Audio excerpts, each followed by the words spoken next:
This story is more than infidelity.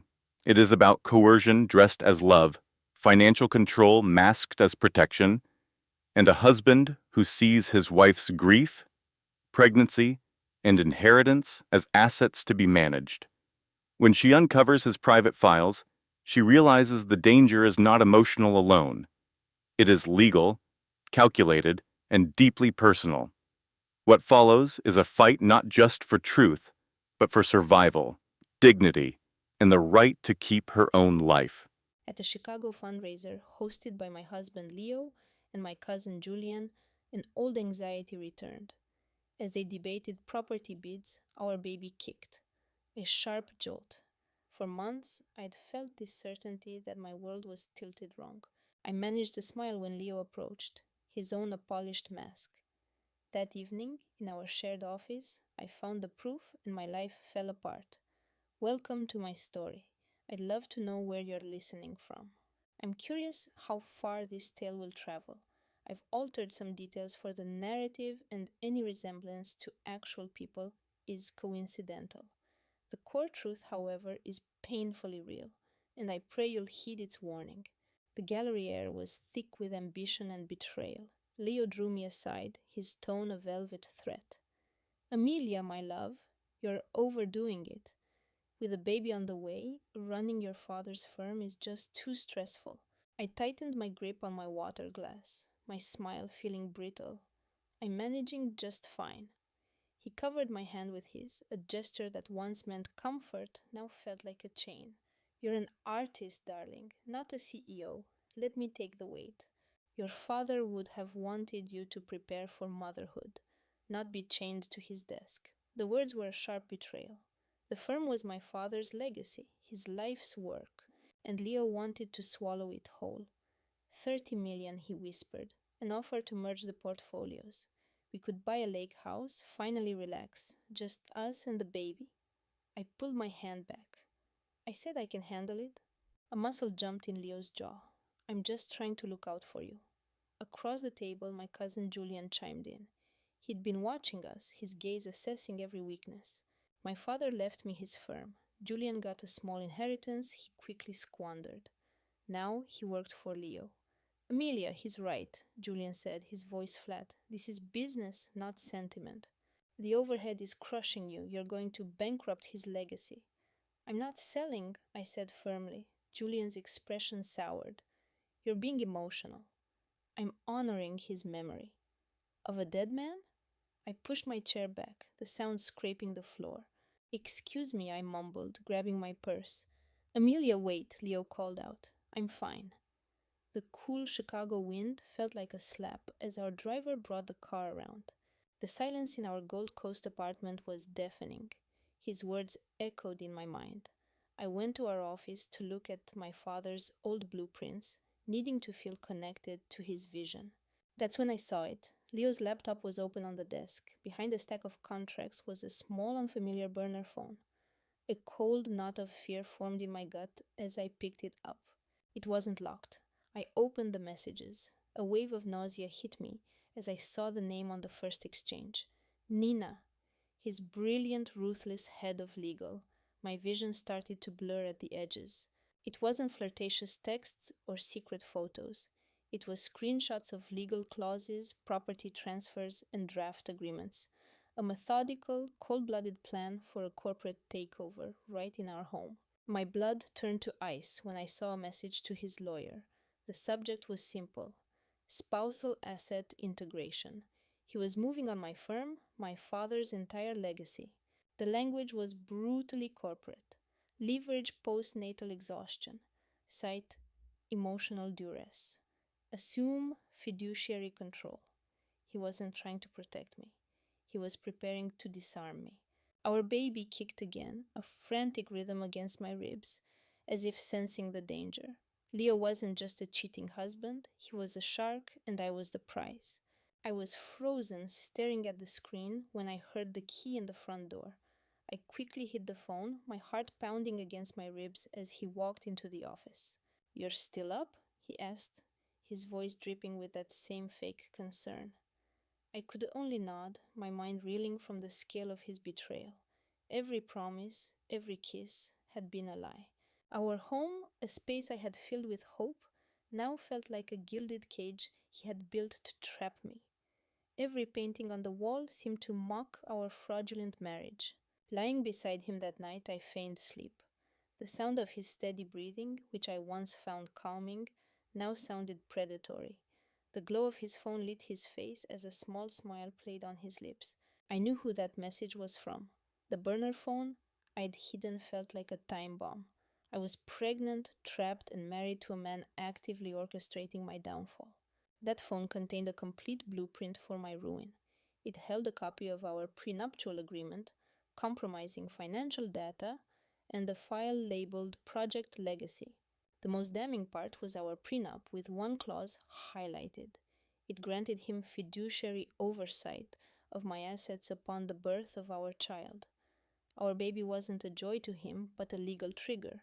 He had memos from lawyers on how to use postpartum instability to have me declared unfit, giving him custody of our child and therefore total control of my family's wealth. I found a drafted text to her, to Nina. My hand shook as I read his promises of their future, built on the ashes of my father's firm. She'll be too exhausted to even notice, he'd written. The final item was a folder of doctored financial statements. He'd hired an accountant to devalue the firm on paper, manufacturing a crisis to justify his takeover. He was my husband, and he was my greatest enemy. I truly thought our issues were fixable. I believed he had reformed. But on July 12th, 2024, I witnessed something I can never forget. I went to the marina for a spare cleat late one night and heard shouting. Peeking through a gap in the storage units, I saw my husband Damon and his associate Nina cornering my father's former partner, Mr. Harrison. Mr. Harrison pleaded for his life, crying, "Please, my son is graduating." Damon bludgeoned him with a survey tripod. I recorded it all on my phone. I wanted to call the police, but I was terrified. Damon is my brother. If I turned him in, my own brother would go to prison forever. I told myself Nina must have forced him. I thought if I found more evidence, I could help Damon get a lighter sentence. For months, I recorded their calls and copied their plans, trying to prove he was coerced. But 3 weeks ago, I heard a call between Damon and his lover Nina. Damon said, "I'll handle Amelia myself. A simple brake line cut on Lakeshore Drive. I'll get everything. The 9.5 million from her family's real estate, 4 million from the policy, enough to launch the new fund and start over with you." He wasn't a victim. He was the mastermind. I knew I couldn't save Damon, but maybe I could save you. I failed as a sister. I will not fail as a decent person. Mr. Harrison has a son who will never see his father again because of my brother. I refuse to let another life be destroyed. Contact Detective Russo. His number is 312-555-0142. Give him the drive with this evidence. Testify. Live. I am so sorry I couldn't do it myself. Chloe. I read the transcript 3 times before the meaning hit me. Chloe was Damon's sister. Damon had murdered someone, an old colleague of my father's named Harrison, who had a wife and son. And now Damon planned to murder me. My stomach churned. I stumbled away from the desk and ran for the bathroom, clinging to the vanity until my knuckles were bone white. The sickness faded, but the sheer terror didn't.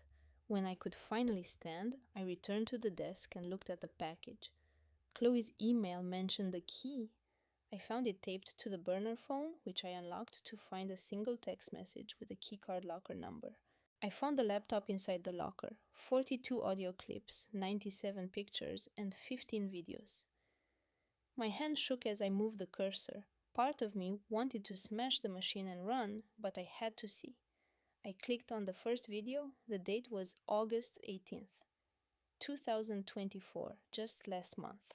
The video was shaky, obviously filmed in secret.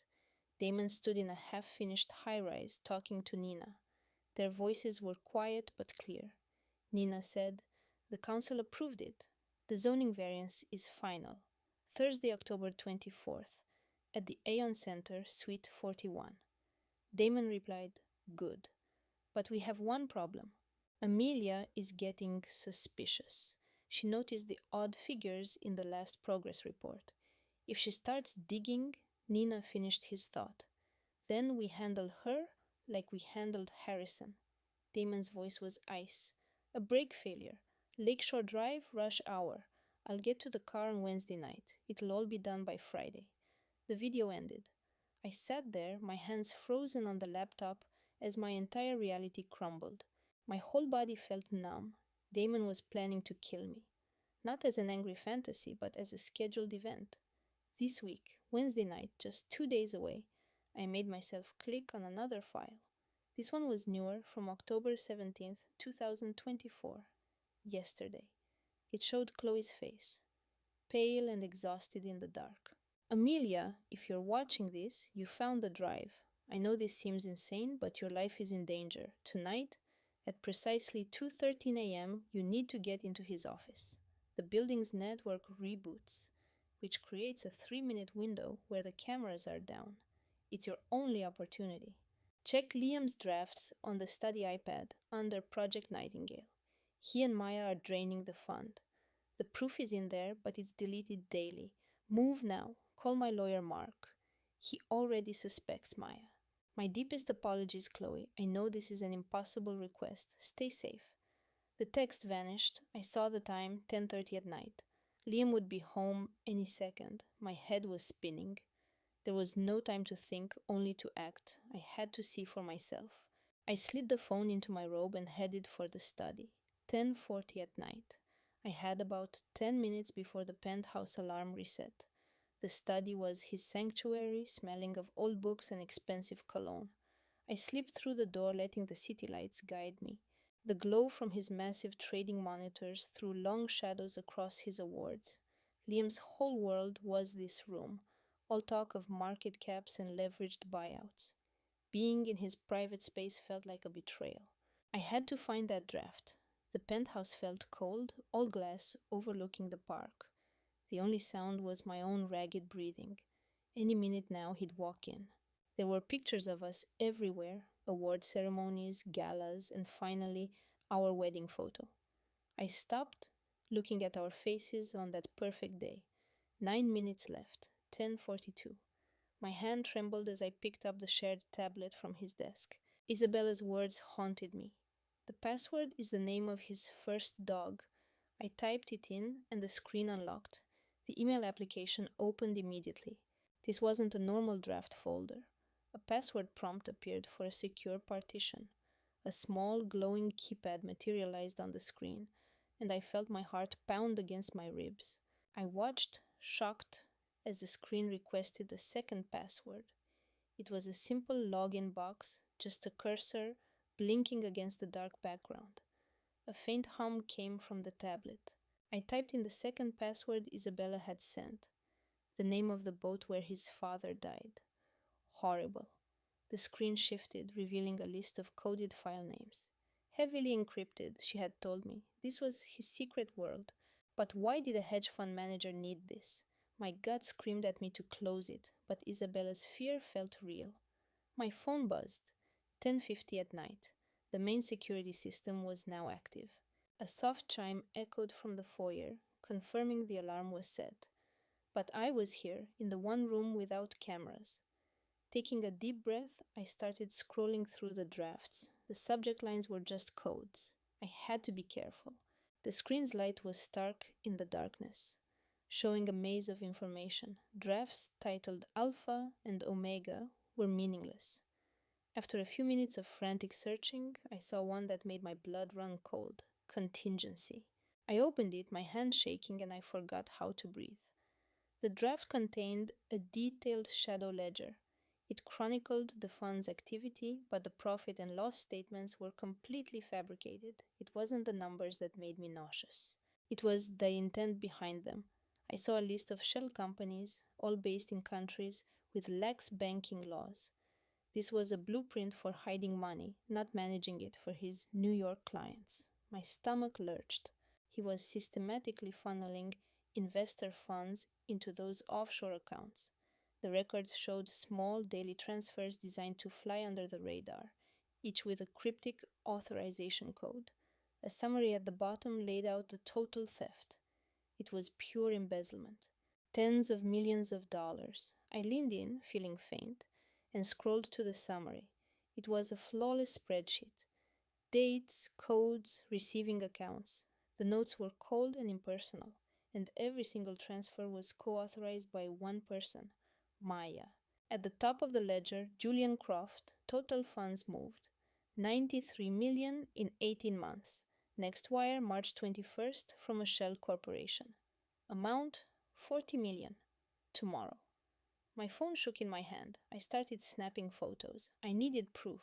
I photographed the pages, the routing numbers, the shell company names, the entire damning record. My hands trembled so much the photos were blurred, but I didn't stop. I had to get it all before I heard his car pull up. I froze, holding my phone. The sound was unmistakable, the whir of the elevator arriving directly in our foyer. Then I heard their voices, low and intimate, from the living area. A cold wave of dread washed over me. I shoved the phone deep into my pocket and closed the email app. I had to hide, behind the large oak desk, maybe. Then I heard his voice, so familiar it hurt. Liam. I'm telling you, she's getting suspicious. Then her voice? Maya. Don't be paranoid. She's pregnant and exhausted. She's asleep. You're overreacting. I'm not overreacting. I'm thorough. Their voices were just outside the study now. My eyes darted around the room. There was a small reading nook by the window, obscured by a heavy blackout curtain. It was my only option. I slipped behind the thick fabric, my back cold against the glass. The curtain muffled everything. The study door swung open and I held my breath, terrified. They were in the room with me. I found a tiny gap in the velvet, my body rigid with fear. I tried to become part of the shadow. I peered through the small opening. Their voices were sharp and clear below me. Liam and Maya standing in his study. I could barely breathe. Liam stood by his desk, hands on his hips, looking around the room like a king surveying his domain. Maya went to the wet bar and poured a whiskey, swirling the amber liquid in a crystal glass. The desk lamp threw grotesque shadows across their faces. I didn't dare move. The air behind the curtain was hot and smelled of her cloying perfume. The phone in my pocket felt like a lead weight. If the floorboards creaked, if he turned toward the window, but he didn't. Everything's set, Maya said, her voice dripping with satisfaction. The bank just confirmed. 15 million, tomorrow at 10, Liam replied, rubbing the back of his neck. Good. The timing is risky, but it will work. And the final piece? Maya asked. The accounts are primed. The money hits Zurich by 2. We'll be on a plane by sundown. A knot of ice formed in my stomach. Zurich. This was real. Maya leaned on the desk, crossing her arms. And Chloe. Hearing my name from her felt like a physical blow. Liam's face grew cold. She's become a problem. I told you she was too close to her sister. I know, Liam's voice was filled with irritation. I thought playing the devoted husband, especially with the baby coming, would keep her distracted. But she's too clever, just like her father. Maya smirked. The old man always was a stickler for the rules. Good thing he's retired. I bit down on my tongue, tasting copper. My father. Chloe will never sign divorce papers that leave me in control of the assets, Liam said, starting to pace, which means we pivot to plan B. Maya stood up straight. Are you certain there's no coming back from that? It's the only play we have left, Liam snapped. The risk is too high. If she talks to her father, if he makes one call to his friends at the SEC, this whole thing collapses. Our partners in Zurich are not forgiving people. You know what they do. Maya was silent for a moment. Then, what's the plan? Liam didn't speak. He walked to the window, staring down at the lights of Manhattan. Same as we did with Alex, a new text from his sister Isabella read. My stomach churned. Liam's text back was blunt. Isabella, you know what happened. His message was cold. Last year, the charity yacht race? Alex was doing a surprise audit. He found the Cayman transfers, confronted me on the docks. He sent another text. He was going to the authorities, so I took him for a ride. A sudden squall, a rogue wave. His next message was a single terrifying emoji of a boat tipping over. 1 minute he was there, the next he was gone. I gagged, bile rising in my throat. The official report called it a tragic accident, Liam's text went on. Said he wasn't wearing a life vest. No questions asked. The $100,000 donation to the Maritime Museum helped. Isabella's reply was instant. And you're doing the same for Chloe? Not the same, better. He sent a picture of my special calming tea.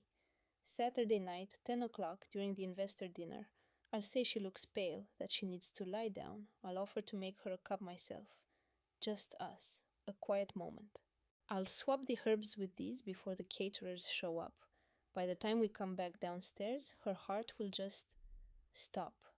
A sudden tragic complication with the pregnancy. I'll be the devastated husband who lost both his wife and child. Isabella's response was a single word: methodical. Liam's reply: I've had a year to be methodical. Julian's plan was laid out cold.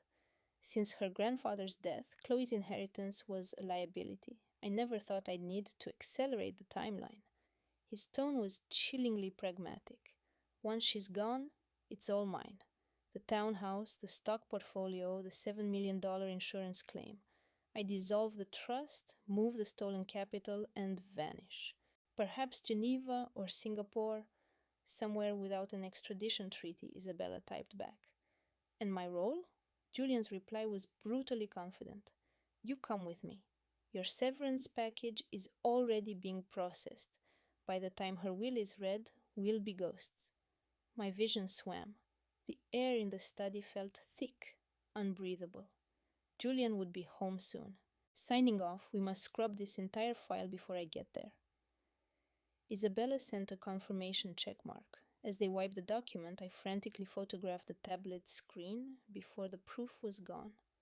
I heard Julian's key in the front lock, the sound piercing the silence of our home.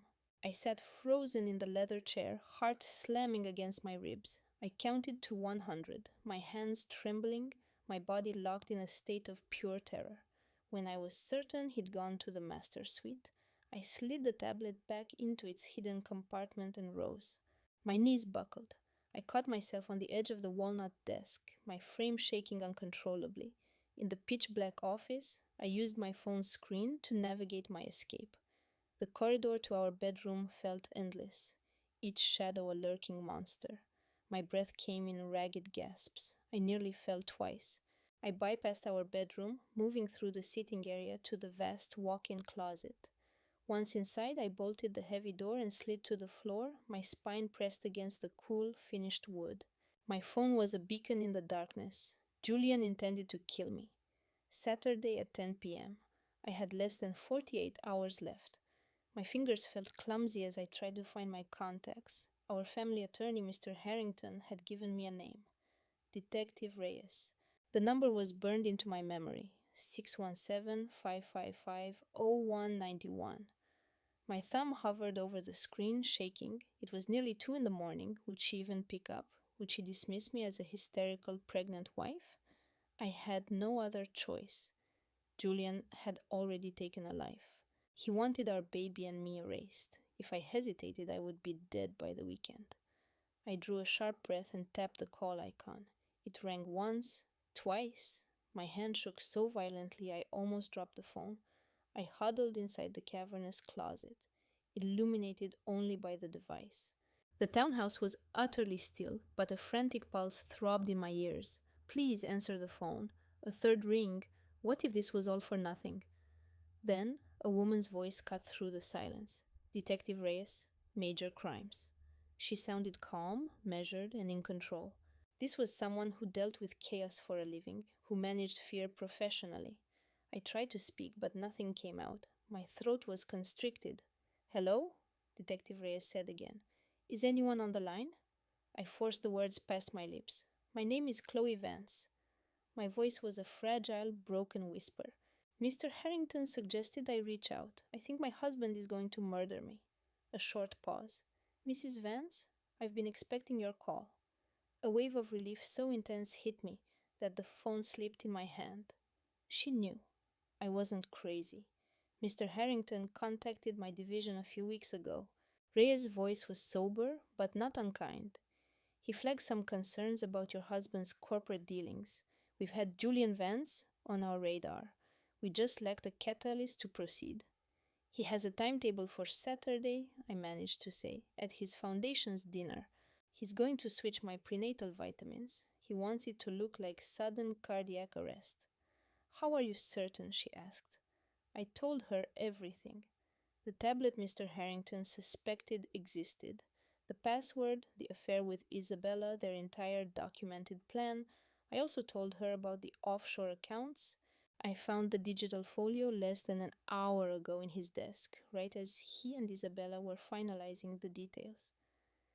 Detective Reyes was silent on the other end. Processing it, I could hear the soft tap of a keyboard as she took notes. When I stopped, she spoke.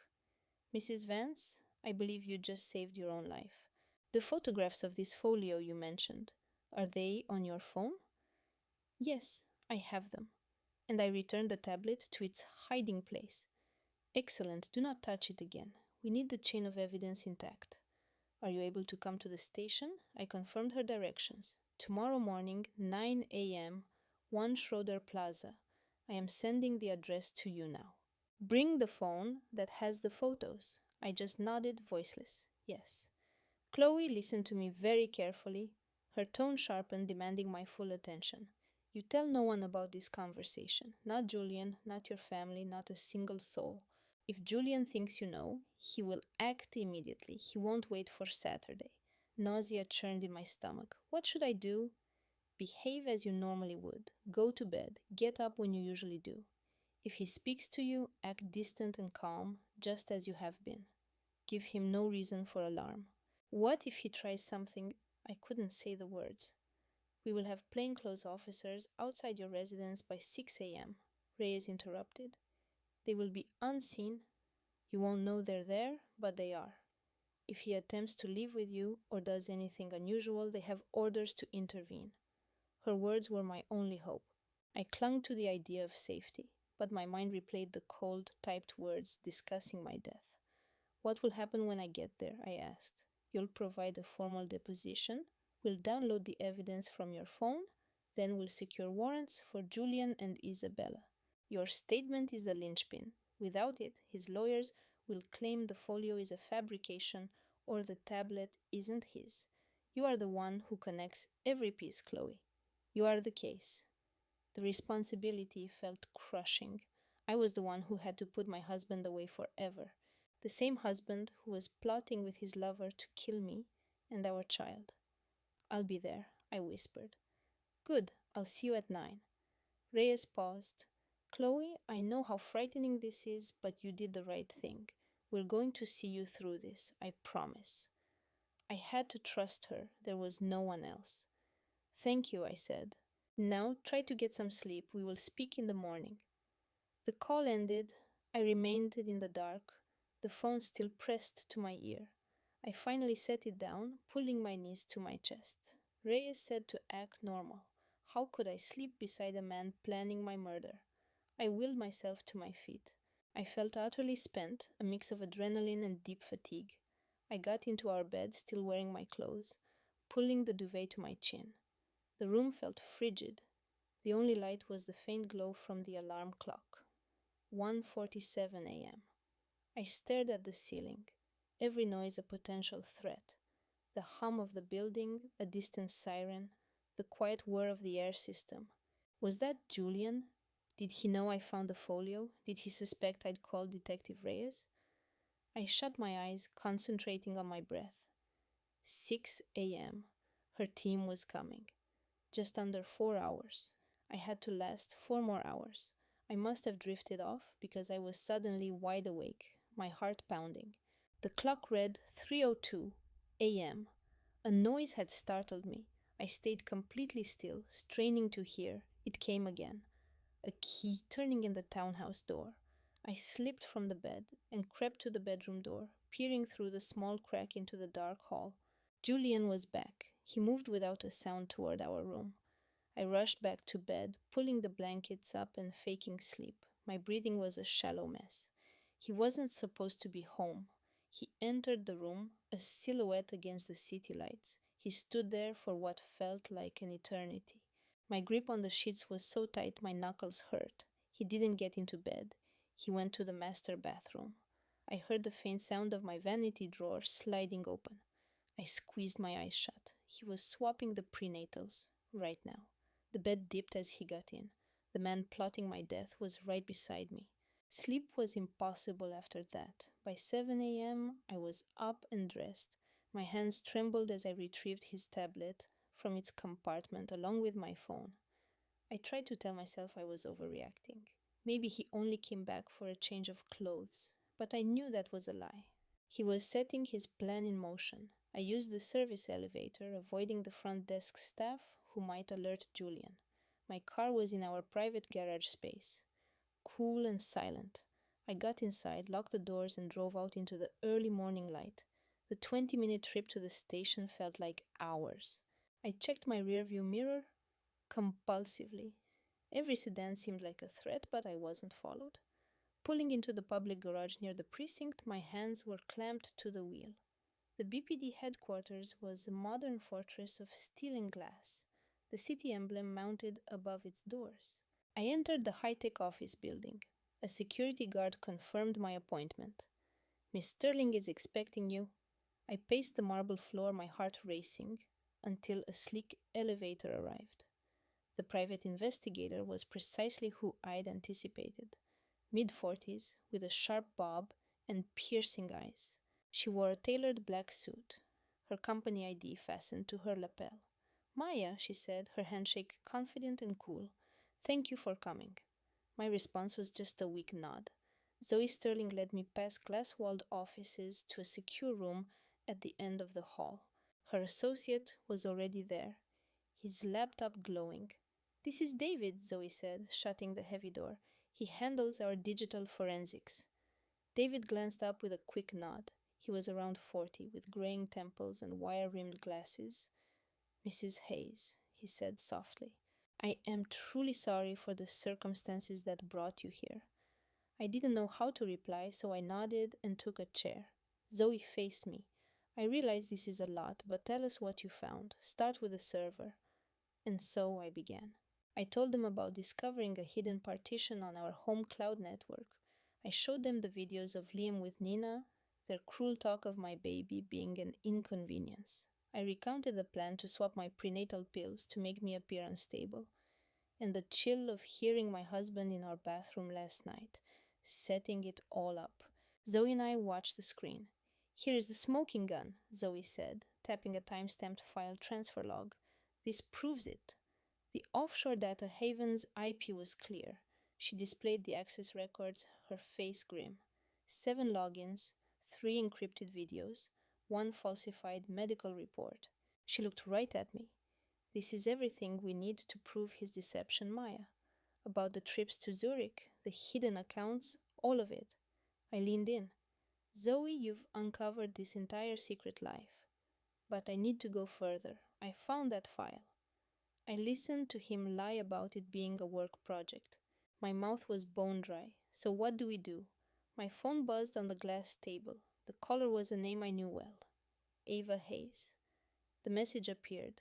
We need to talk about Liam. I can't cover for him anymore. Zoe's eyes narrowed. Who is that? His sister, I said. His younger sister, Ava. Zoe read the text over my shoulder. Does she know about his secret life? I'm not sure. We haven't been close since their father's company was sold. Zoe was already on her feet.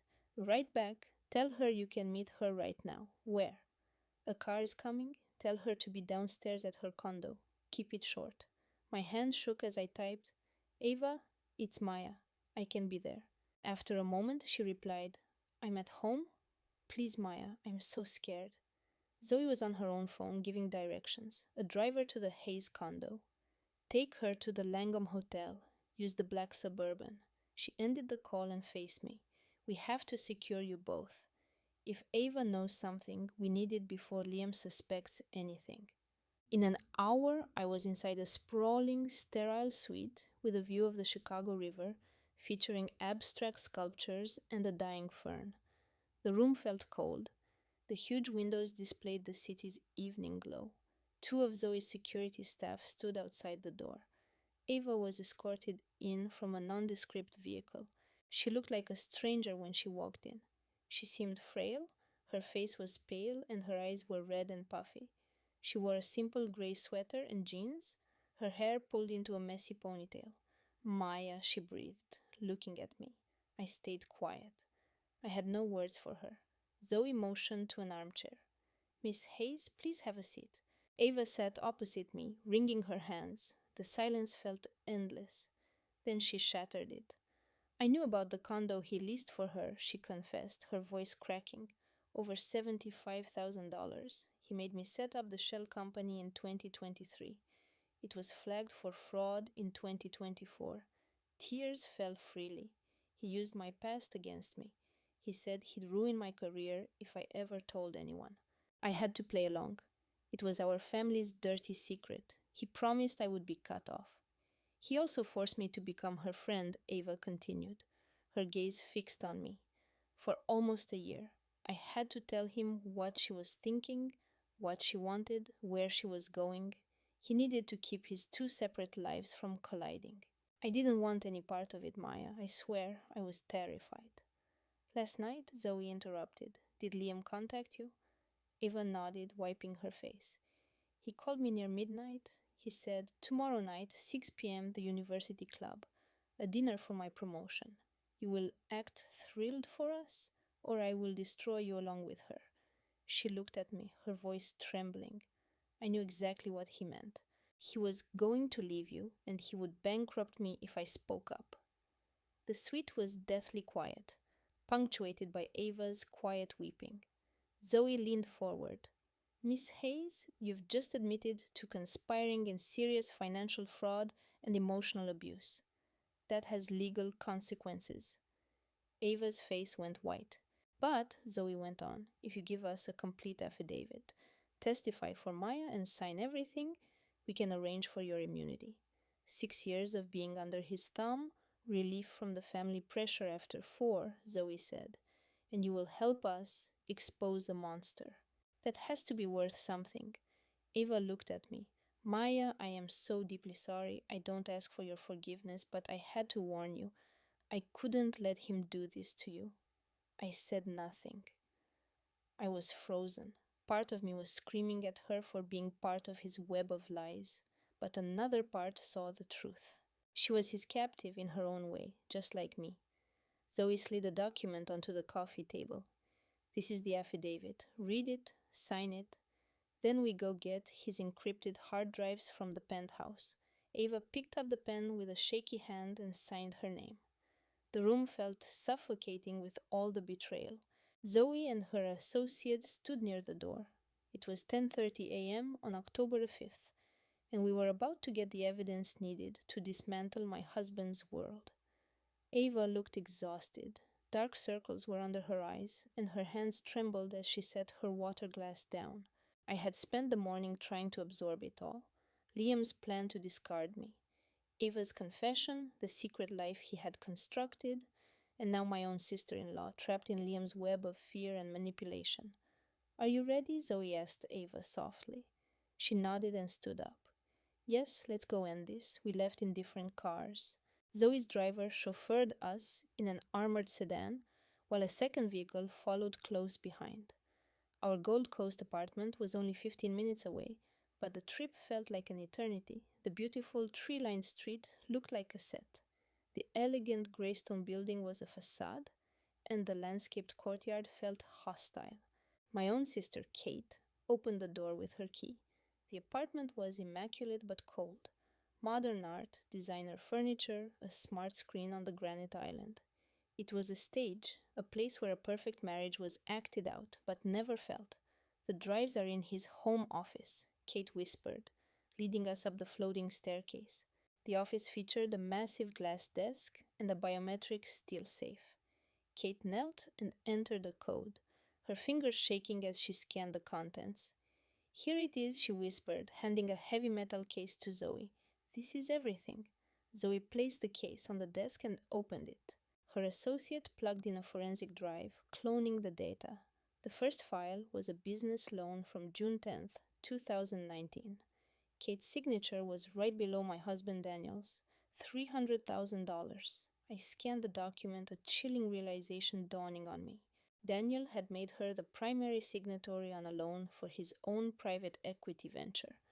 Why would you do this? I asked, my voice strained. Kate wouldn't look at me. I needed capital for my catering business. I believed in his plan, but when the economy faltered in 2020, I was wiped out.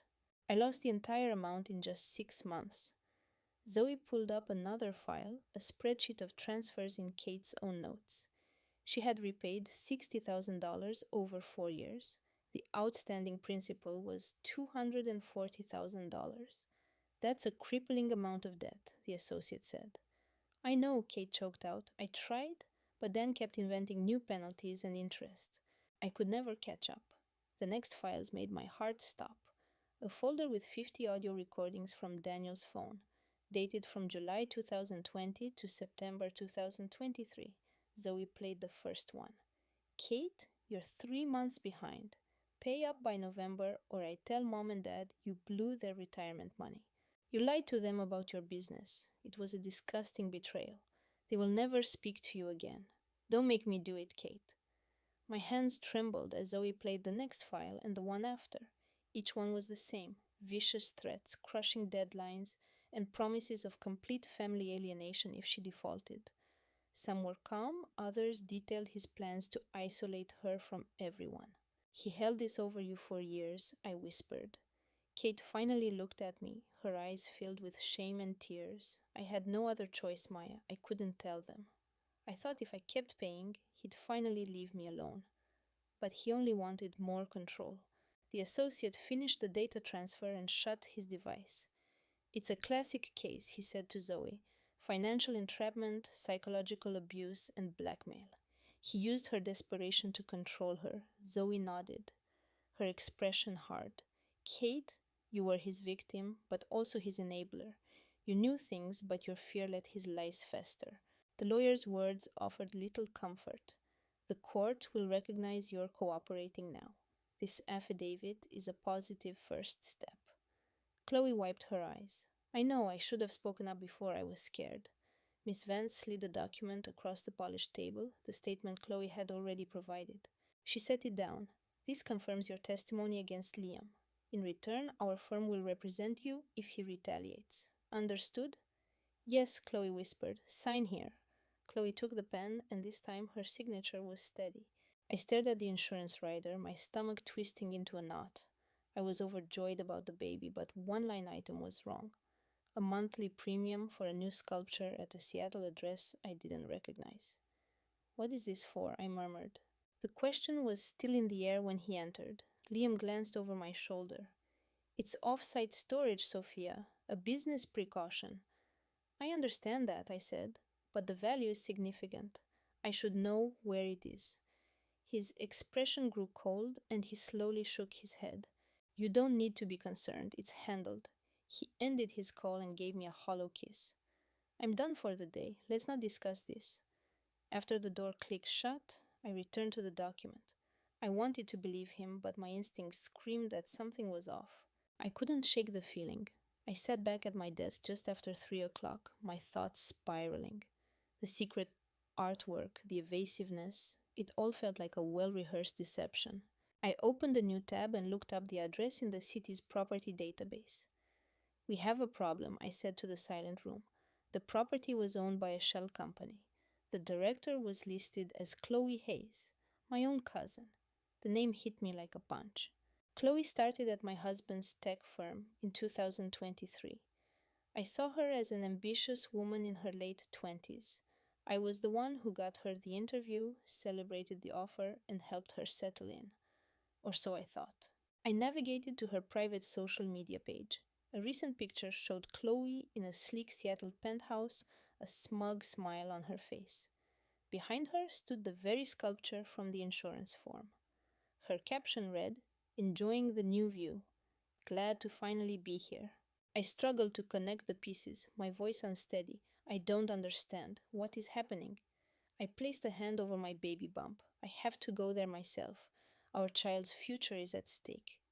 I snatched my keys from the ball by the door. I took a deep, steadying breath. Last fall, in 2024, my cousin Chloe moved into a penthouse in the Belltown district. The address matched her geotagged photo from October 1st, 2024. My phone held all the evidence I needed. I looked at the screen in my parked car, then started the ignition. I made a silent promise: 60% of my energy for my baby, 40% for exposing this lie. The foster gallery. I drove past our old haunt, my thoughts churning. Wait, Chloe, that's not. I couldn't finish, my throat tight. That's not what he told me. The denial started to crack. I know. The story I believed was a complete fabrication. My knuckles were white on the steering wheel. My husband was feeding his own ego, not building our future, I understood now. Chloe was simply his accomplice. He wanted to feel powerful to patch up his own insecurities. Hot tears stung my eyes. I recalled Chloe's fake sincerity and ever present smile. She was more viper than family, and my husband had rewarded her for it, right in front of me. So, what was the truth? I asked the empty car. I pulled up her profile again. This photo is from 2024. It's a self congratulatory image. But someone is missing. My husband is nowhere to be seen. Instead, the credit all goes to Chloe Hayes. I zoomed in on the sculpture's polished surface and saw their reflections standing together. The date was unchanged. The reflection was the reality, the post was the performance. Who did this? I whispered. Chloe Hayes, I answered. She posted it after our anniversary dinner. I had left early, feeling ill, and she stayed behind, the picture of a caring cousin. I had believed her without question. I rested my head back, my hands gripping the wheel. Why was hiding the penthouse so critical? I wondered aloud. It was obvious. When a man like Liam starts an affair while his company is going public, he has to erase every trace. That requires financial and physical separation. If Liam had been truthful in 2024, his affair would have been discovered instantly. Of course. So Chloe helped him hide it. Precisely. By putting her name on the shell company, Chloe ensured he carried the moral baggage while she erased any public connection. No paper trail, no questions. The affair could flourish in secret. I put the address into my navigation. And then Liam just keeps up the lie. Not quite, I corrected myself. It was worse. Liam actively manipulated me, making me doubt my own sanity. It is an intuition that is coded into women. If I had remained silent, he would have won. He'd have hidden a 2-year affair, and the betrayal would have just taken another form. They both would have profited, while I unknowingly raised the child with money stolen from his own company. But I wouldn't do that, I said quietly. I refused to be complicit. My own reflection stared back from the GPS screen. That's when I chose my other path. Expose you, use your emotional downfall as my leverage, and then watch it all burn. It's cleaner. No arguments, no doubt. I put the car in park and looked up at the law firm's tower. So the secret sculpture wasn't just to conceal his affair. It was to leave me with no power, so Liam could either gaslight me into silence or ruin my reputation and take everything. Exactly, I said. I felt sick. Everything I thought I knew about my marriage, about our family's future, was a total lie. Chloe Hayes had helped embezzle from his own company. She diverted funds meant for our future, and she did it to protect Liam and his secret life. What happens now? I asked, my voice thin. I glanced back at the building. I filed for divorce. My attorneys will demand a full forensic audit of his company. That is how we will formally connect them and prove Liam financed her whole world. The proof is undeniable. I nodded. I will forward the authenticated insurance documents along with the certified social media captures from Chloe's profile. I have already spoken to my family's legal team. They are ready. Thank you, I said, though the words felt small. My expression hardened. My father thought you were brilliant, Liam. He wanted to see you succeed. I am so sorry this happened. I should have seen the signs. The screen went dark as I lowered the phone. I sat in the silence, staring out the window. I rested a hand on my belly. We are going to finish this, I vowed. I nodded to myself but felt stuck. I could only see my husband in that penthouse 5 years in the future, planning a gift for his new mistress, and how Liam, the man I loved, had engineered this entire disaster. I pushed the car door open. I used the spare key hidden in his old college textbook. I am prepared to bring this all to light tomorrow. He had pleaded with me. Don't! Time to move. I stood up, my legs trembling. My world was falling apart, and I didn't know if it could ever be put back together. The Seattle storage unit smelled of stale air and concrete. I arrived at 3 in the afternoon, and the manager, a man named Dave, met me. He was a lanky man with weary eyes that had seen too much. Mrs. Sterling, he said with a nod, the unit is ready. Follow me. We walked down long fluorescent lit corridors until we reached a large metal door. Inside, a single light bulb illuminated the evidence of their scheme in stacked server boxes. I had never imagined this side of my husband, a man with a pregnant wife. He had systematically betrayed his investors. I braced myself and pointed to a box. They became strangers on October the 5th to year 2024. He called it a board retreat, a trip for business. He lied. I indicated two major fund transfers in the records. These withdrawals were part of an internal scheme, clearly a coordinated move. Look at the routing. Both came from company development funds and without board approval. If he was just moving assets, the transfers would be external and the trail would be obvious. The forensic accountant was blunt. Two undeniable instances of fraudulent transfers, and a suspicious lack of security notifications on the account. His investors were completely unaware. Her voice was detached, but her gaze was sharp. This was a planned financial attack, Mr. Davies, not a bad investment. She pushed a thick binder across the table. Davies took the binder, thanked her, and we stood to leave. Outside, his associate Miller was leaning against their car. Peterson is at the firm. He has something critical for you. A cold dread tightened in my stomach. Peterson, an early investor and mentor, the man who left me a vague voicemail last week before going silent. 20 minutes later, we were in a sterile conference room. Davies motioned for me to sit. Peterson was hunched over, his hands clasped tight. He looked 10 years older, his face etched with sorrow, his eyes red and puffy from what must have been days of worry.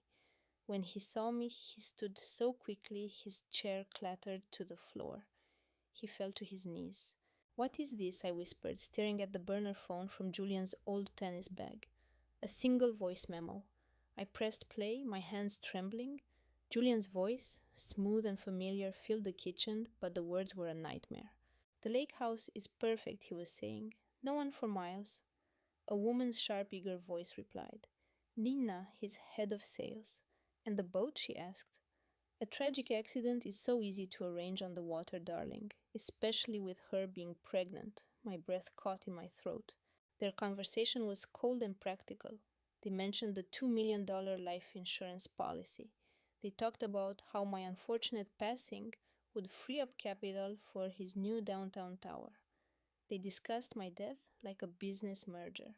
She's becoming a problem, Julian said flatly, asking too many questions about the finances. Nina's laugh was like ice. Don't worry, after this weekend, you will be free. It will be just us. The recording stopped. The silence was deafening. My mind reeled. His odd insistence on updating our insurance, the way he dismissed my concerns about the project's budget, it was all a lie. The man I loved, the father of my child, was planning to murder me for money and for her. He had built our life on a foundation of deception. Julian, the real estate magnate, the darling of Chicago's elite, he told everyone I was his rock.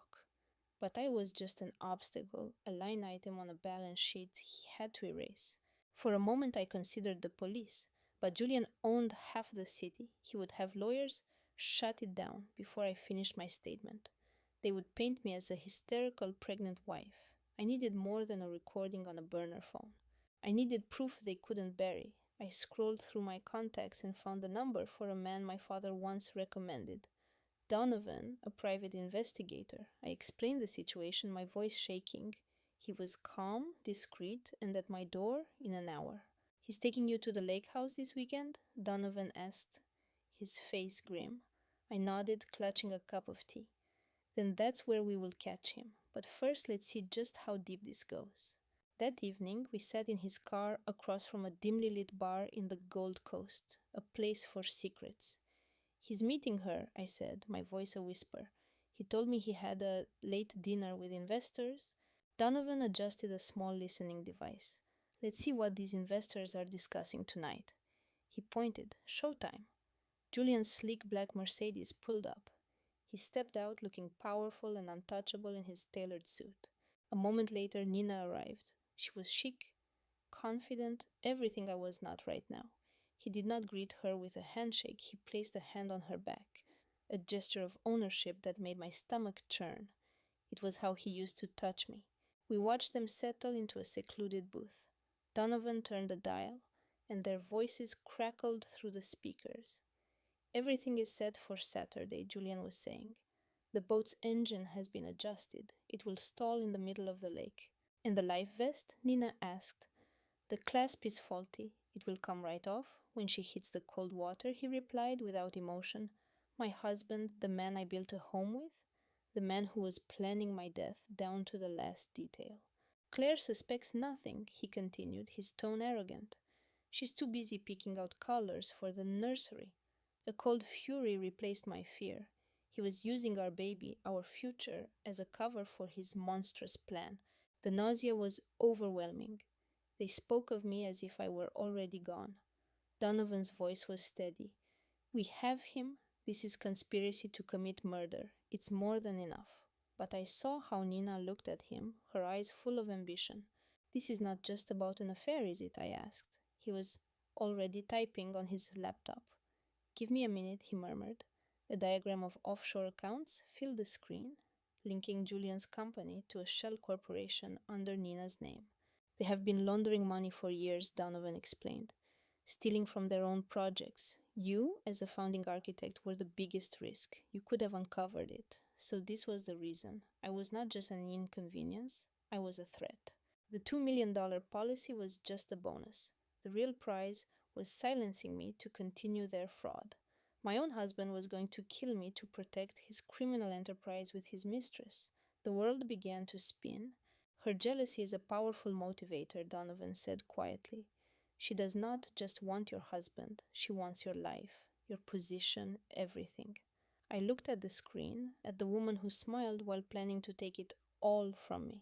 After this weekend, it's a clean slate, I heard Nina say. The insurance money clears his debt. We sell your shares, and we move the final payment to our new account. We will be in Monaco by Christmas. Julian laughed. To a new life.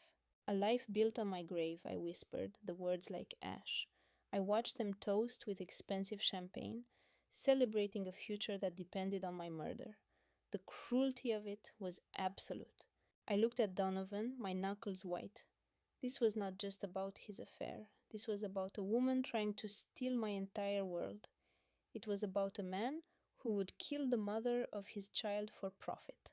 Donovan just nodded slowly. This man is a predator. Through the speaker, I heard Nina whisper, I love you, Julian. He replied, I love you too. The lie was so casual, so practiced. It was a performance for an audience of two. After this weekend, no more loose ends, Julian said. Donovan cut the audio. The silence in the car was thick with their venom. He turned to me, his expression serious. What do you want to do? He asked. I was not a trembling woman from this morning. Nina is not just his lover, Donovan confirmed. She is the mastermind behind the financial fraud. She has been cooking the book since she was his assistant. This whole plot has her fingerprints all over it. He showed me her file, a history of ruthlessness. How much has he paid her for this? I whispered. Donovan pointed to a transaction log. He transferred $100,000 to her offshore account last week, a down payment for her role in your removal. My heart hammered against my ribs. Does she know about the baby? I asked, the question tearing at me. Donovan shook his head. I doubt it. To Julian, you and the baby are a package deal. a liability he is liquidating. Nina probably just sees a rival she must eliminate. His marriage, his family, all of it was a fabrication. Donovan closed the laptop. The plan is solid. The evidence is irrefutable. We can go to the police right now. I took a deep breath, picturing Julian's face when he came home. I needed to see this through myself. Keep watching them, I told Donovan. I want to know everything. In a few hours, Julian would walk through our door, kiss my cheek, and ask about my day, thinking his secret was safe. But it was not. I had the recordings. I had the truth. What is the plan? Donovan asked. I leaned back, a cold resolve settling over me. We let him walk into his own trap. He thinks he is taking his pregnant wife to the lake for a relaxing weekend. He has no idea I will be waiting. And when he makes his move, it is over. Donovan almost smiled. He will not see it coming. I gave a slow nod, a drum beating in my chest. By tomorrow, this would all be over. But first, we had to lay out the full scope of his betrayal with Sophia. My husband's pristine Chicago office, once a monument to his success, now felt tainted, holding secrets in its steel and glass.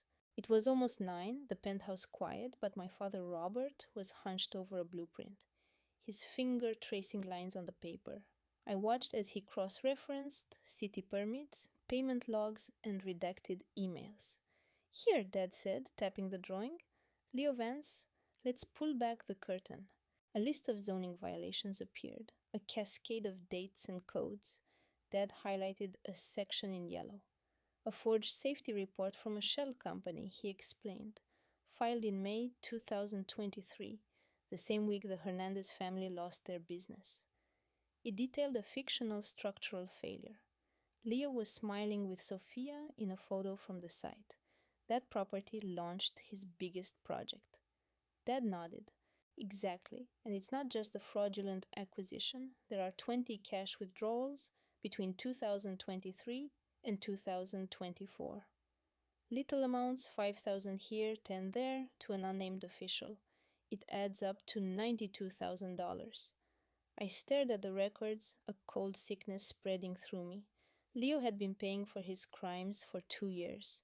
Each payment was a brick in the wall of his lies, keeping him at the top. There's more, Dad said, sliding another folder across the table.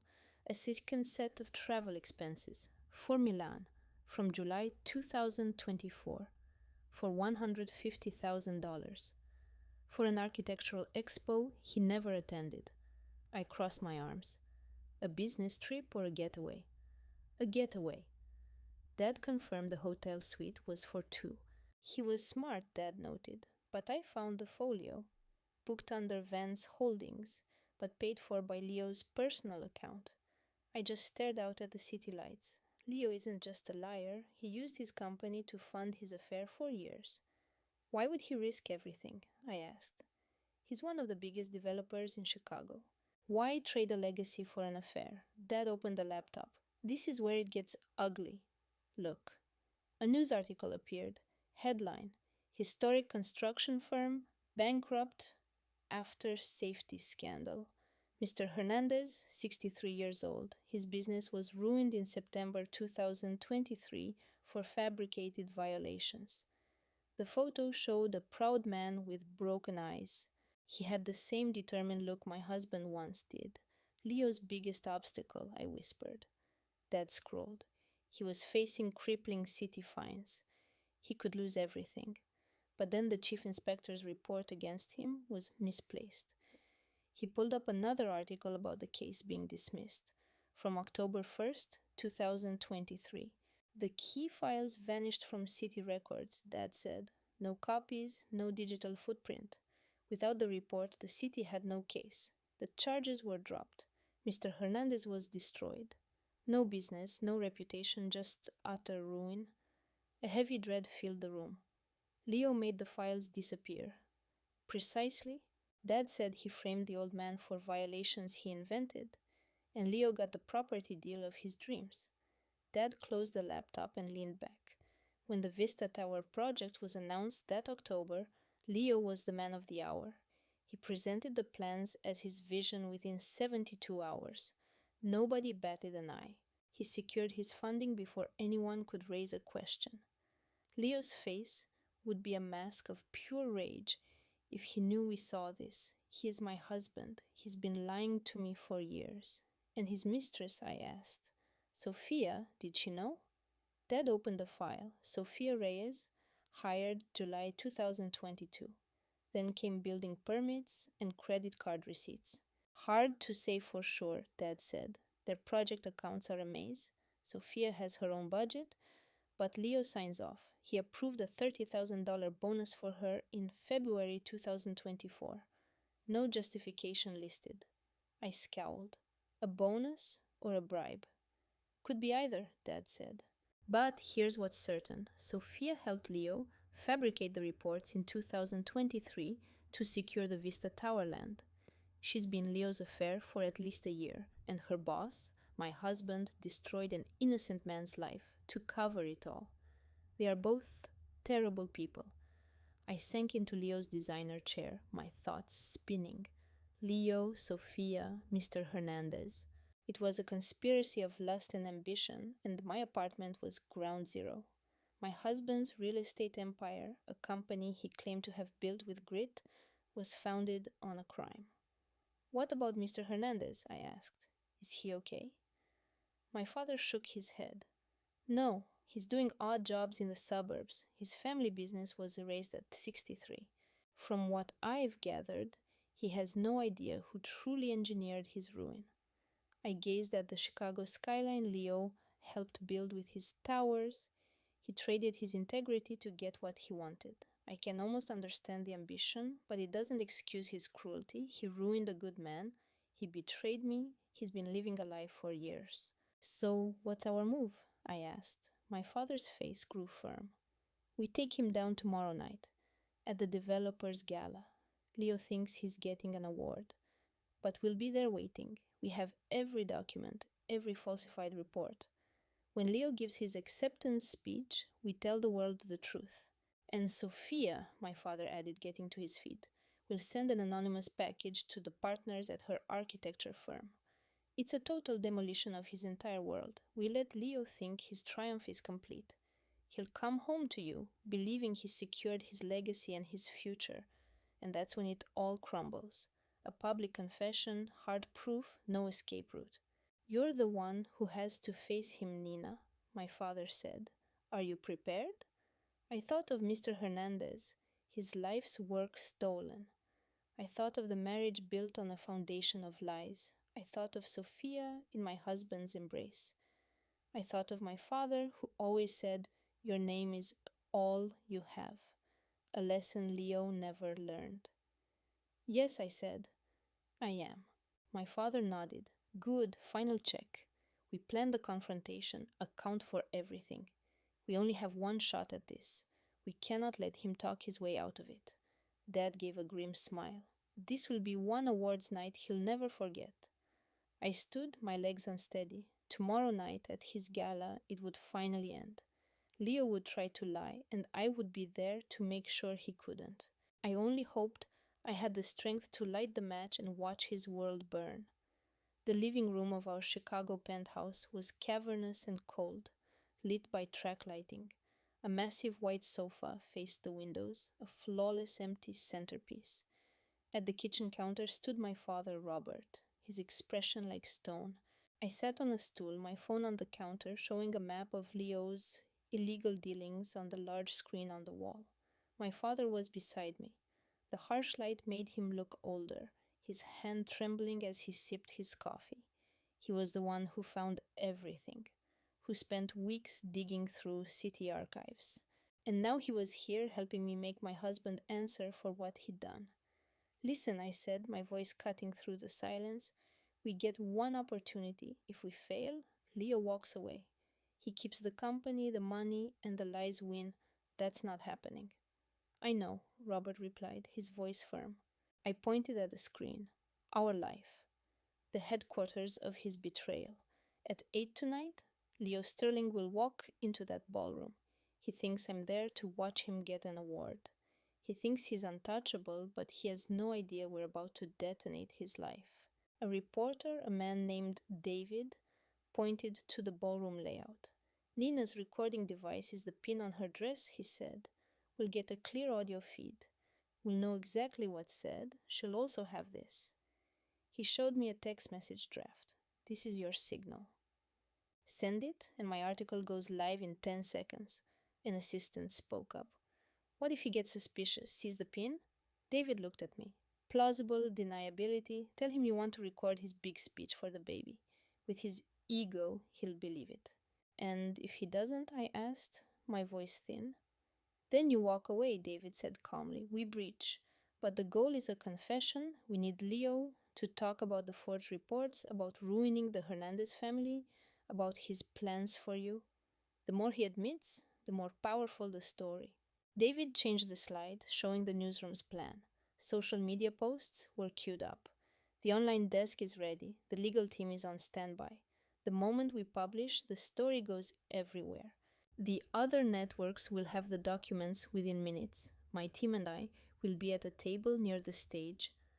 What about me? My father asked. David turned to him. You're our source. You stay in the hotel lobby, away from the floor. No exceptions. Understood, my father said, his jaw set. David faced me again. Nina, your task is to get him talking. Ask about Sophia, ask about the payoffs. Make him believe you're broken, pregnant, and just want to secure your future. The more he brags, the more damning the audio. What if he brings Sophia to the table? I asked, my hands shaking. Or his lawyer? We're tracking both, David promised. Sophia is at the sponsor's table. The lawyer is in Aspen. We have confirmation on both. If their plans change, we'll know instantly. He looked at his phone. It's 6 p.m. Nina. Time to call Leo. Convince him you're coming to the gala to support him. The phone felt heavy in my hand, my heart hammering against my ribs. David slid a notepad with key phrases toward me. You don't have to follow a script, he said. Just hit these notes. You're emotional. You're sorry for doubting him. You want your family to be whole. Richard has to believe you've caved. I exhaled slowly and made the call. He answered right away. Elena. That smooth, practiced tone of concern. Darling, what's wrong? I made my voice shake. Richard, you win. I'm done fighting. This stress isn't good for the baby. A bit of silence. I could practically hear his triumphant smirk. What does that mean, sweetheart? It means I'll sign. Meet me at the charity gala tonight. Let's just get it over with. A longer pause. You're certain? I pictured him standing beside her, Chloe touching her arm. I'm certain. I just want peace. All right, Richard said, his voice dripping with false pity. That's my girl. My lawyer will be there. You're making the right choice. I know I lied. See you tonight. I love you, Elena. I hung up. I ended the call. My sister Maya watched me from her command center of laptops. She gave me a slow, measured nod. That was flawless, she said. He completely bought it. I put my phone down, my fingers still buzzing. She came and hugged me. You were amazing, she whispered. So much stronger than you think. Maya turned back to her screens. Okay, that gives us 2 hours. I'm running a final diagnostic on the audio feed and the projector override. Tonight, we expose Richard Thorne's entire charade. Time to go. Her focus was absolute. This is getting real. We can still pull the plug. No, I insisted, my resolve hardening. He won't get away with this. Not now. Maya met my gaze, then nodded once. Okay, just breathe. It will be a tense evening. I got to my feet, feeling unsteady. When this is done, she said softly, I'm taking you and my future godchild somewhere quiet and safe. You're going to get the life you deserve. My eyes welled up. Across Chicago, Richard was likely toasting his victory with Chloe. He thought he had finally won. He was wrong. Tonight, his carefully constructed world would be shattered in front of everyone. Before I step into that ballroom to face the man who tried to ruin me, type the word brave if you think I can do this. I need that energy. A quick note, some of the following details have been enhanced for the story. If it gets too much, please take a break. I walked into the grand ballroom at exactly 8 p.m. My pulse was a drumbeat in my ears. The small camera in my brooch was live, and the emergency alert button in my clutch felt cold. Outside, Maya was parked in a broadcast van, listening to every breath, monitoring every camera feed. I powered on the mic. The massive ballroom was glittering with Chicago's elite crystal chandeliers, marble columns, and a wall of glass overlooking the city. I waited by the sweeping grand staircase, trying to appear calm. At 8:05, the main doors opened. Three figures entered.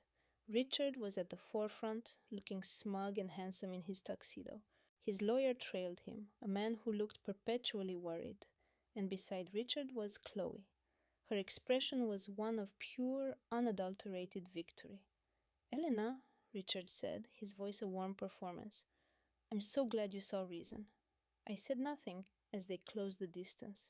The updated settlement, the lawyer stated, placing a leather bound folder on a side table. Just a few initials needed. He slid the document and the gold pen toward me.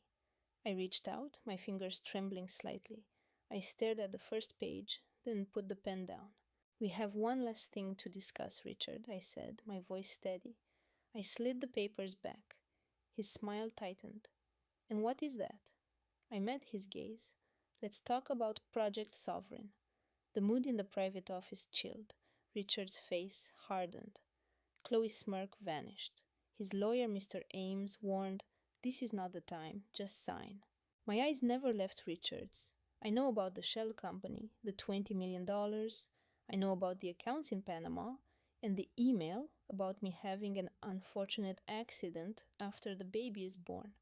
Richard's composure shattered. He lunged for his briefcase on the desk. You were always too clever, Elena, he seethed, his tone venomous. I took a step back, my thumb finding the alert button. But before I could press it, the ballroom doors were thrown open. Everyone spun around. My sister Maya stood there, flanked by two imposing security guards. It's done, Richard, Maya announced, her voice ringing with authority. Richard stared bewildered. Maya, the coder? I told you I'd protect her, Maya said to me, her expression fierce. Richard stood frozen, his hand still on the briefcase, his eyes flashing between us. Richard, what is this? The lawyer stammered, backing away. Be quiet, you idiot, Richard hissed. Chloe clutched her purse, but one of the guards gave a sharp look. Don't even think about it. The office was silent save for the frantic beat of my own heart. And then the room erupted.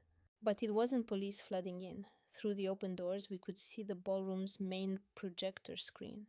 A guest shouted, What is that? Bank records, offshore accounts. Richard Thorne's face was plastered next to incriminating documents for hundreds of his guests to see. Maya's voice cut through the rising panic from the next room. His grip on the briefcase loosened. He saw the shocked faces of his biggest investors on the other side of the glass. He let the case drop. The security chief's voice crackled on the radio. Thorne is contained. Richard fell back into his chair, his face a mask of fury and shock. Chloe crumpled beside him, her hand flying to her mouth as she started to sob. The lawyer stood paralyzed. Security guards entered the office, their purpose clear and professional. A guard addressed the lawyer while reading Richard his rights from a card. Richard Thorne, you are being detained for wire fraud and conspiracy. You have the right to remain silent. Anything you say will be noted. Richard's face was stone. He twisted his head to glare at me, his eyes promising a revenge he could never deliver. Chloe was hysterical. It was all him. I didn't know anything. Let's go, ma'am, a guard said, unmoved, taking her arm. The lawyer was escorted out without a word.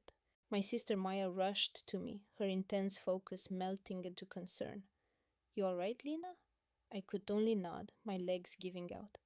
It's done, she whispered, her voice thick with relief. He's finished. He can never touch you again. All the tension drained from me at once, and I leaned into her, sobbing from the weight of it all. Maya held me up. It's really done, she said again.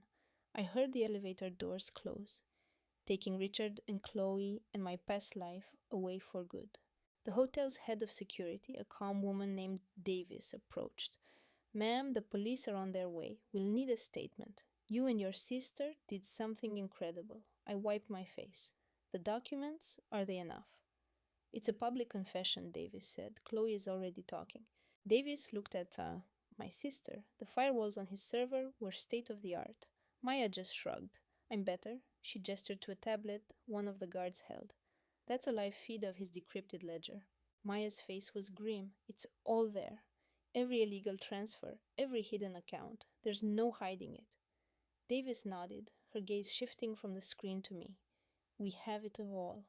My priority now is getting you out of here safely. From the office window, I saw them lead Richard through a service exit to a waiting car. Even across the courtyard, I could feel his rage. A guard closed the door, and the world I once knew officially ceased to exist. Chloe was put in a second vehicle, her wails echoing faintly. The lawyer was in a third, head bowed in defeat. I watched the cars disappear into the Chicago night. Maya came and stood beside me. Davis was coordinating with the arriving police below. There was no grand explosion, just the quiet, shocked murmurs from the ballroom. The realization that the nightmare had ended was a slow, creeping dawn. The real estate empire Richard had built was a phantom, and it had just evaporated. It's so quiet, I murmured, the sudden silence in the opulent office feeling wrong. It should be chaos. Maya put an arm around me.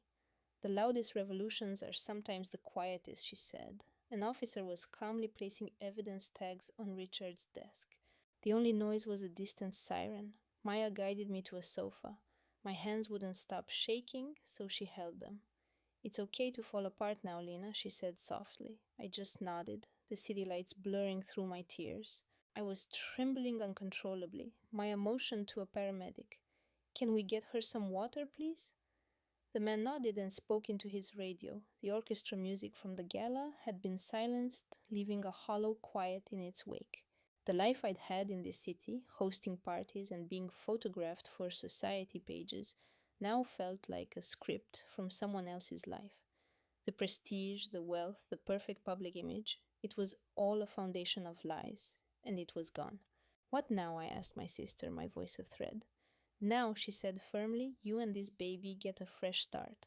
Far away from all this. She gestured at the gilded cage that had been my home. Officer Davis came back with a bottle of water. Chloe is giving a full statement. She's naming every partner in the development fraud. Richard Thorne isn't going to see the outside of a prison for a very long time. Good, I said, drinking some water. The cool glass felt solid in my hand. No desperate flight, no frantic race to stop him, just the slow, deliberate turning of justice's wheels at last. Below, the last government sedan pulled away, its lights vanishing into the Chicago night. The flashing reds were gone. The raid was over. I inhaled deeply, the first calm breath in months. David helped me to my feet. I felt a soft flutter inside my womb, a tiny reminder of my future. I looked at David. Can we go now? I asked. I wasn't talking about the penthouse. I meant his cozy, safe place on the north side. He nodded. Yeah, Elena, let's go home. Chen saw us leave. We will need your full statement tomorrow, Mrs. Croft. It's just Elena, I said, not turning around. My brother has my contact info. The agent just nodded. Get some rest. We descended in the private elevator without a word. The cool night air felt like entering another reality. We walked past the deserted doorman's desk and toward the new, quiet life waiting for me. Our car was part of a convoy with our lawyers in identical black town cars. Above, a private jet's lights blinked, heading toward O'Hare. David's phone buzzed.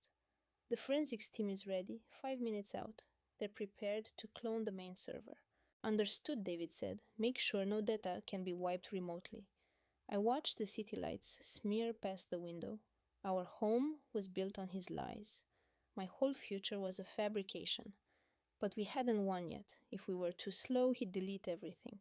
My brother David squeezed my hand. We're going to nail him, he vowed. I nodded grimly. We have to. Our lawyer spoke from the front. The emergency board meeting is at 10. This is for corporate control.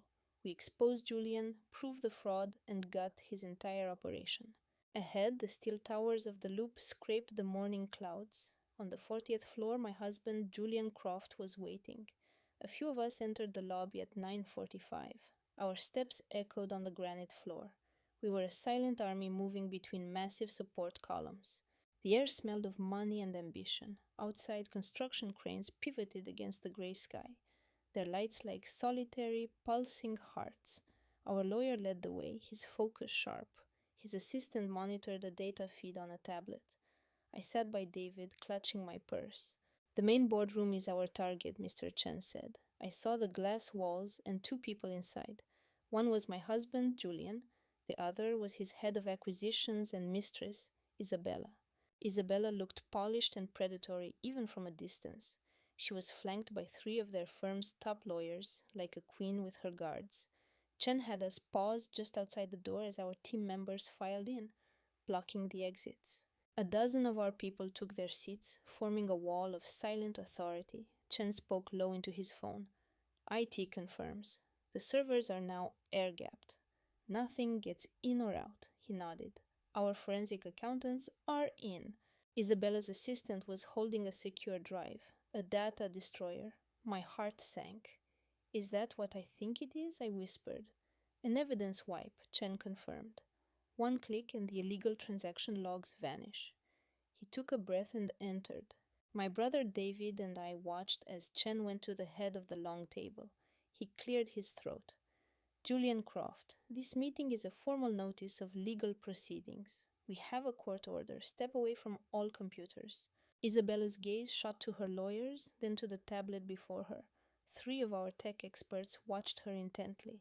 She glanced toward the door, now blocked by two of our security team. The room was deathly quiet.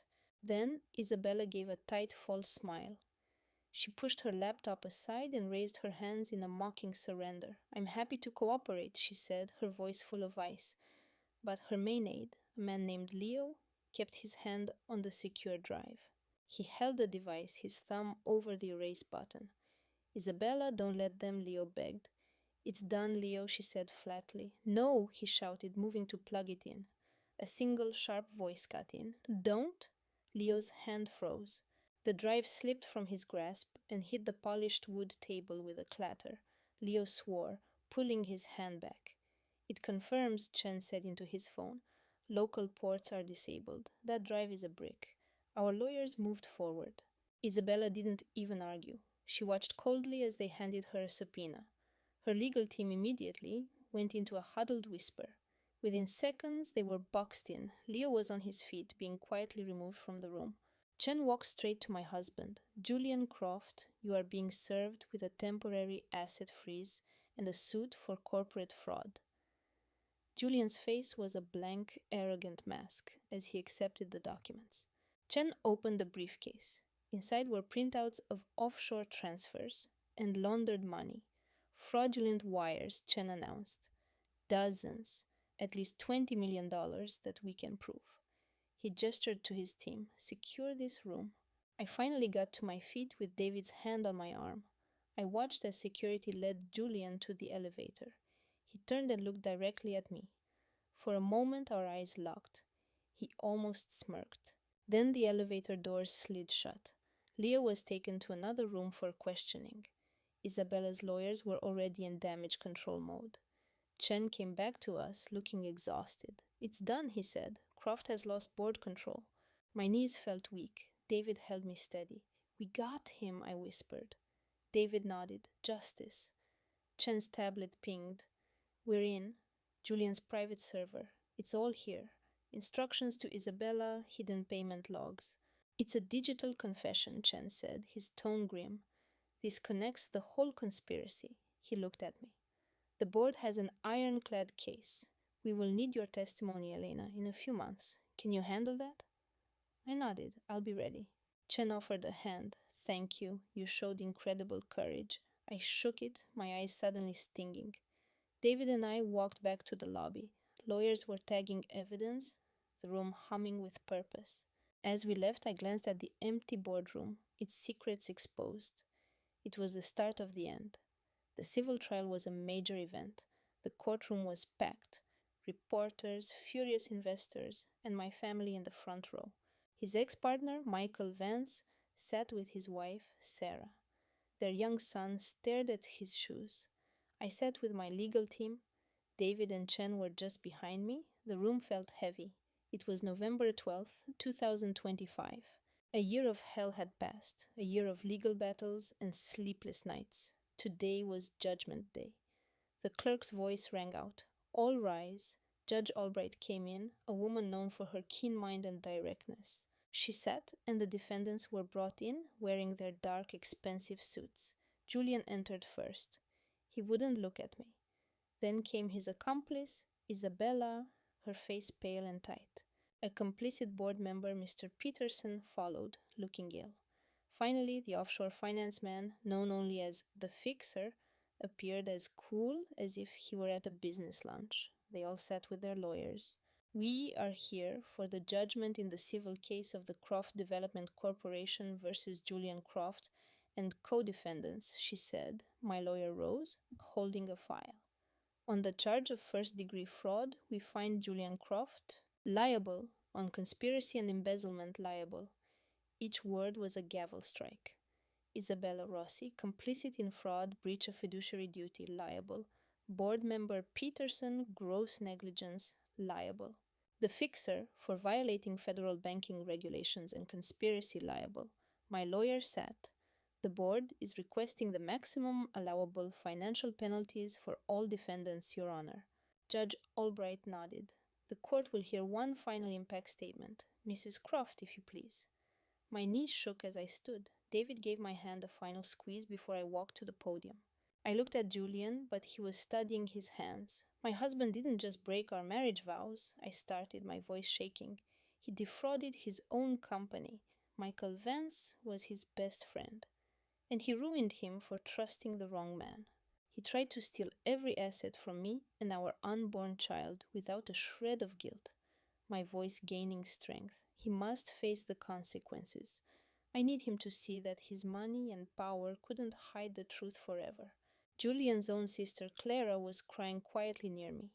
He earned this, I thought. His family needed this to be over. My hands shook as I went back to my seat by David. The judge looked directly at them. That model? Any final statements before I render my decision? Julia's attorney rose. Your Honor, my client? That's enough, Julia said, her voice like ice. Her lawyer froze, then retreated to his seat. The arbitrator glanced at Marcus, who said nothing. Very well, she stated, tapping her screen. Julia Langley, your claim against the assets of Marcus Thorne is denied. I am also nullifying the partnership amendment you submitted. A ripple of whispers filled the room. Julia's expression was unreadable. Marcus Thorne, for your part in this fraudulent transfer, your controlling stake in the firm is hereby revoked. He slumped in his chair, head in his hands. Isabel Thorne, as you brought this deception to light, your original family shares will be fully restored. Isabel's eyes fluttered shut as a single tear traced a path down her cheek. The arbitrator's final words were steel. This judgment is binding and immediate. All firm assets, including the $50 million development fund and the $6 million from the Lincoln Park property sale, will be overseen by the new majority shareholder. My heart pounded. Marcus's desperate plan. It had failed. That $6 million will be directed to the Chicago Youth Arts Collective, fulfilling the elder Meister Thorne's memorial pledge. A sad thought struck me. For Marcus's father, for the architect he was meant to become. The arbitrator's sharp voice sealed their professional fates. This arbitration is concluded. Two security guards escorted a fuming Marcus and an eerily composed Julia from the conference room. She swept past me, her eyes fixed forward. Isabel looked back once, her face a canvas of sorrow and apology. Then she too was gone. Isabel caught up to me in the hall, her hand on my arm. Thank you, she said, her voice thick with unshed tears. Thank you for saving my father's firm. I pulled her into a hug, two women betrayed by the same man, united in a fractured victory. As the elevator doors slid shut, my brother Leo touched my arm. Dad would be so proud of you, Elara, he said quietly. I wiped a stray tear. It's finally done. Almost, Leo replied, holding up a small encrypted key drive. He left one last blueprint for you. I shot him a confused look. What is it? Leo's voice was low. His real work, the project he was designing for you, for the baby. Let's go. We have a meeting. We left the skyscraper, the sharp Chicago wind a sudden shock. The legal fight was over, but one last piece of his story remained. The design studio in the arts district was another world. No lawyers, no tension, just me, Leo, and Marcus's old mentor in a quiet office. It was mid November 2025, a month after the hearing, and the firm's original charter was being restored. Mr. Davis sat across from us, the man who had guided Marcus's early career. He seemed tired but relieved. On the table was a sealed digital file. The firm's true founding principles, dated June 3rd, 2019, authenticated by Marcus himself. The lawyer, a kind man in his 60s, began, with the fraudulent share transfer now void, we can enact the original charter of Thorn Architectural Group, dated June 3rd, 2019. Control reverts to the primary heir. He cleared his throat. 55% of the firm, valued at $42 million, to my wife, Elara Vance. 30%, valued at $22 million, to endow the Vance Center for Urban Arts. My breath caught. After all the greed, his original dream was coming to light. The digital transfer was confirmed. Davies shook my hand. Your husband had a brilliant vision, Ilara. I'm so glad we could honor it. Thank you, I whispered, for protecting it. An hour later, Leo and I were in his office launching a video conference. A woman with kind eyes appeared, a vibrant mural of student artwork behind her. I could hear the faint, happy noise of young people in the background. Mrs. Vance, she began with a gentle smile. I am Dr. Anya Sharma. Thank you for making this call happen today. Of course, I replied, my voice shaky. Her expression was full of empathy. First, I want to say how sorry we are for your loss and for everything you have endured. Your husband's desire to honor his mentor was so beautiful. We are humbled to be entrusted with that vision. The $22 million endowment will launch the Thorn Fellows program at our center. It will fund design workshops and scholarships for kids from neighborhoods with the fewest resources, which was his mentor's life's work. Tears welled in my eyes. I could only nod. Dr. Sharma went on. We're also creating the Marcus Thorn Grant for public artists. Marcus's early passion for community-focused design is a powerful legacy. The initial fund has already secured $5 million in matching city grants. Because of him, 94 students have a new path forward in the arts. I covered my mouth, shaking with quiet sobs. Leo rested a comforting hand on my shoulder. Last week, Dr. Sharma said, Marcus's former assistant Claire stopped by. She asked me to pass something along to you. Her voice softened. She said Marcus always built for people. Ilara brought him back to that. She restored his name so it could build futures. That was the only thing he ever really wanted. The tears came freely then, a torrent of grief and relief. Dr. Sharma waited, her own eyes shining. When I met her gaze, she said, he loved you so much, Elara. He wanted to build a legacy of hope. Because of you, that legacy is real. We will never forget what Marcus and his mentor stood for. And we will never forget you. Thank you, I managed to say. This means everything. Dr. Sharma nodded. Our doors are always open to you. Please come see the futures that you are helping to build. I would love that, I said, and the call ended. Leo leaned back. It's done, Ilara, truly. Julia and Marcus are gone. The firm is yours. The center is funded. You got him justice. He slid a tablet across the table. Final piece of business. This is for you. Majority shareholder of Thorn Architectural Group.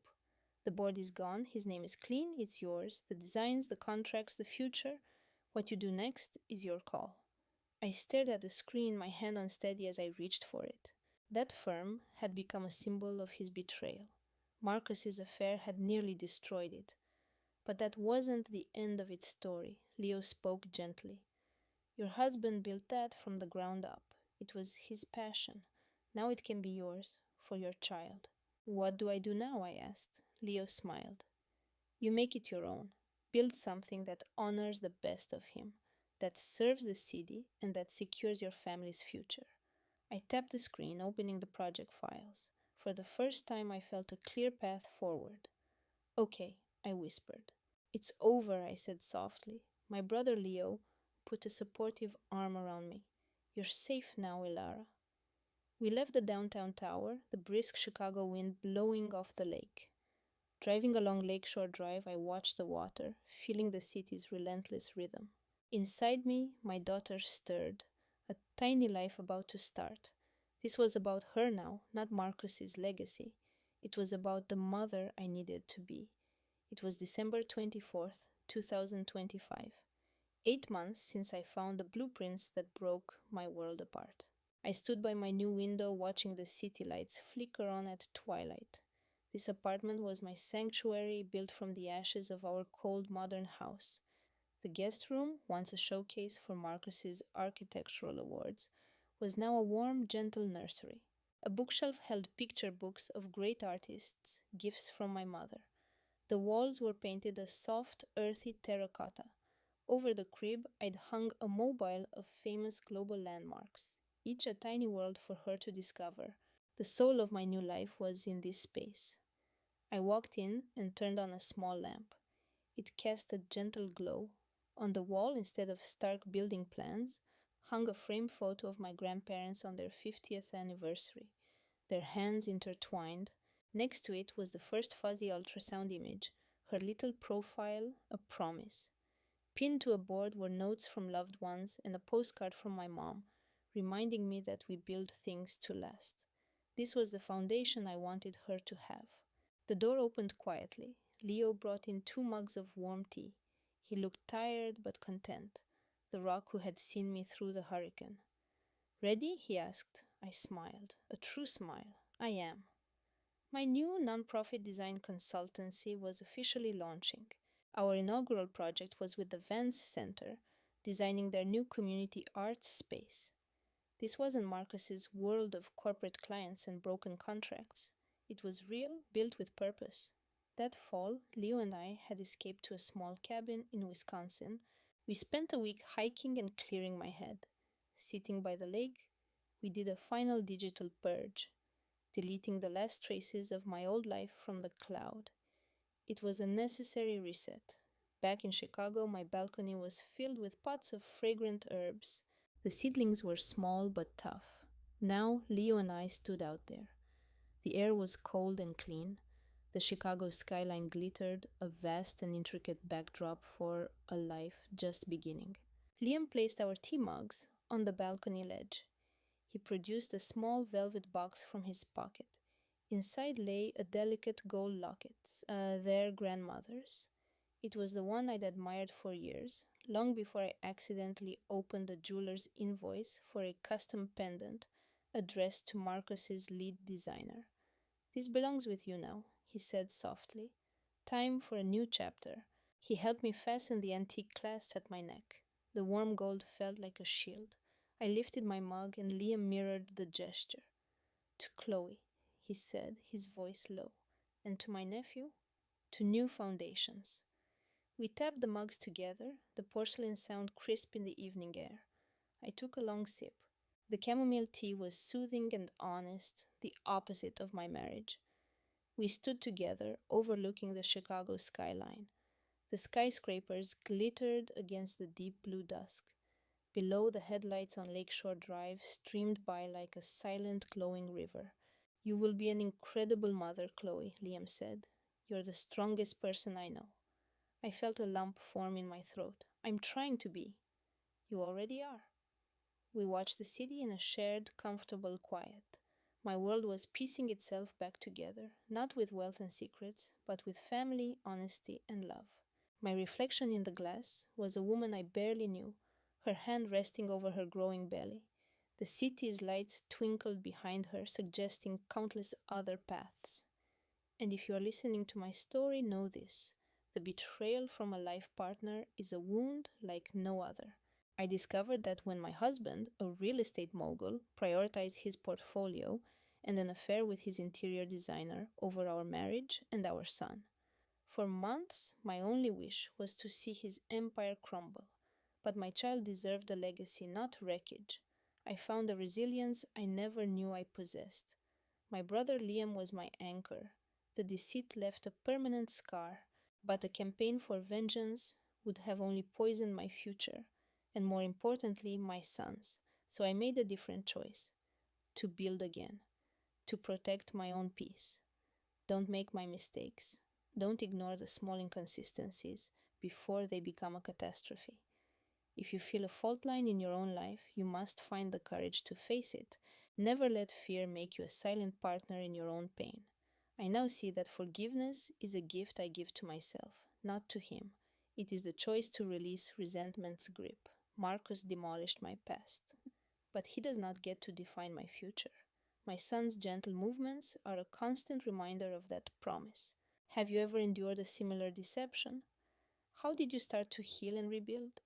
Feel free to share this with anyone it might help, and follow for more stories on resilience and starting over. Thank you for listening. I know these subjects can be heavy. These accounts are dramatized for storytelling. If this story isn't a good fit for you, please feel free to browse for other content that you may find more uplifting.